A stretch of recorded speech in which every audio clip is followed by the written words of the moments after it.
ধন্যবাদ মাননীয় আইনমন্ত্রী। সুযোগ একটু আমিও নিতে চাই, মাইকটা একটু লাগান। দুর্গাপুরে আমার কনস্টিটিউয়েন্সিতে একটা চৌকি আদালত আছে ব্রিটিশ আমলে, 39টার মধ্যে কি আছি আমরা? জনাব লুৎফুর রহমান কাজল, কক্সবাজার 3। দুঃখিত, কাজল নেই, জনাব লুৎফুর রহমান।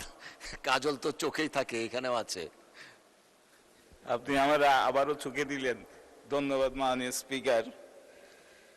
আমি মাননীয় সংসদ সদস্য জনাব এনামুল হক চট্টগ্রাম 12 সিদ্ধান্তটাকে প্রস্তাবকে উত্থাপনের জন্য ধন্যবাদ জানাই। এটা একটা যুপোযোগী সিদ্ধান্ত প্রস্তাব।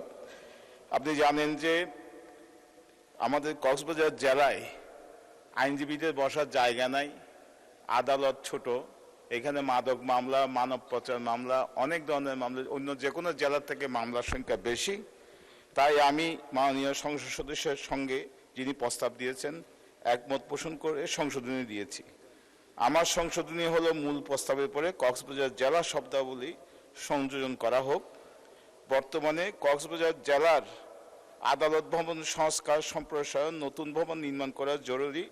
আইনজীবীদের ভবন সহ আমাদের বসার জায়গা সহ বিচার কার্যের সঙ্গে জড়িতদের অনেক সমস্যা হচ্ছে।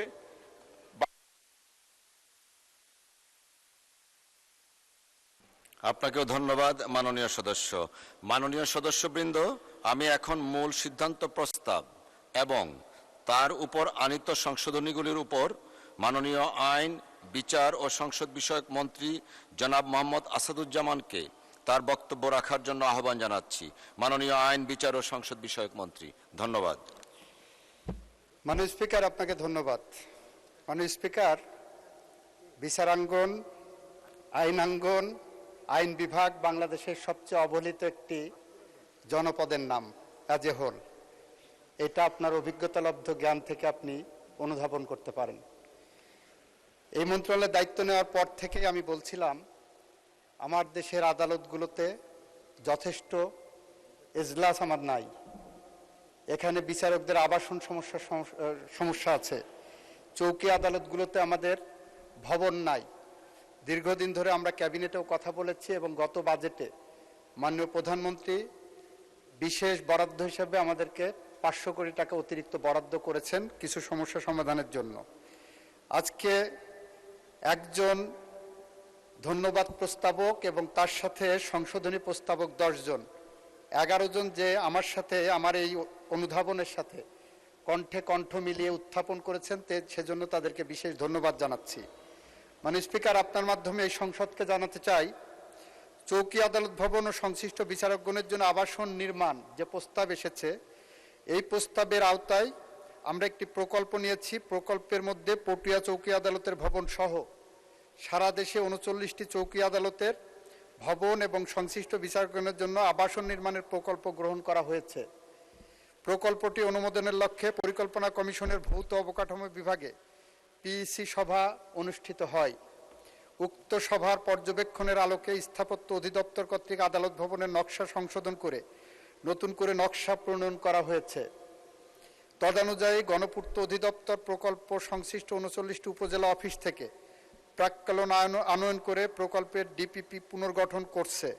ইতিমধ্যে পটিয়া সহ 26টি উপজেলা অফিস থেকে প্রাক্কলন আনা হয়েছে এবং অবশিষ্ট 13টি উপজেলা অফিসে প্রাক্কলন প্রস্তুতের কাজ চলমান রয়েছে। উক্ত 13টি উপজেলা অফিসের প্রাক্কলন প্রস্তুত সম্পন্ন করা হলে প্রকল্পটি অনুমোদনের জন্য পরিকল্পনা কমিশনে প্রেরণ করা হবে। এই প্রেক্ষাপটে মাননীয় স্পিকার, আপনার মাধ্যমে প্রস্তাবককে অনুরোধ করব তার প্রস্তাবটি প্রত্যাহার করা হোক। ধন্যবাদ মাননীয় আইনমন্ত্রী। সুযোগ একটু আমিও নিতে চাই, মাইকটা একটু লাগান। দুর্গাপুরে আমার কনস্টিটিউয়েন্সিতে একটা চৌকি আদালত আছে ব্রিটিশ আমলে, 39টার মধ্যে কি আছি আমরা? যদি না থাকি 40টা করেন। আমি এখন ওনার কাছে যাচ্ছি, বলেন।